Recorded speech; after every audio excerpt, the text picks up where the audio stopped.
Не сум ја слушнал изјавата, сега прв пат ја слушам, дозволете. Еве да ви одговорам на прашањето, не знам целокупниот контекст, кој претпоставувам повторно дека е некаква форма на сервирање информации кои што им одговараат само на знам, поради тоа што на анкетите тие практично веќе не постојат.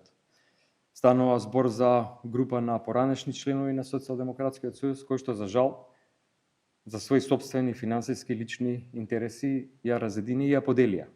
Партијата има лажни ветувања, ќе беа некакви патриоти, ќе беа некаков контролор на власта, што направија ништо. Тие се само привезок на ВМРО и си остваруваат само своји интереси. Еве, тоа го прикажа нашиот антикорупцијски тим преку бројни тендери, скандали финансиски кои што се врзани со знам. Нема разединетост ниту во пратеничката група, ниту во партијата. Точно е дека разговараме за сите опции.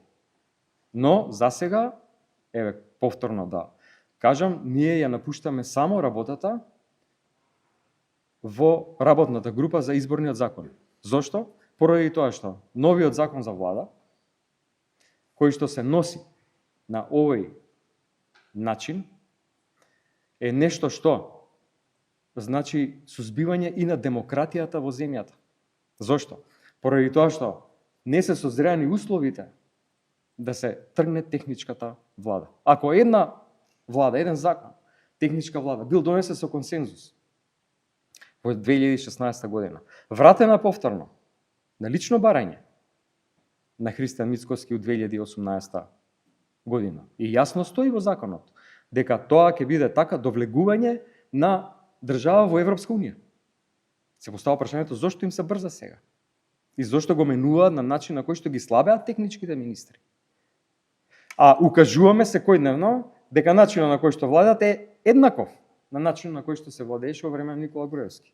Се контролираше правосудството, медиумите, се контролираше економијата, беше целосно насочена кон за искористување на партиските структури на ВМРО-ДФМН. Исто е се.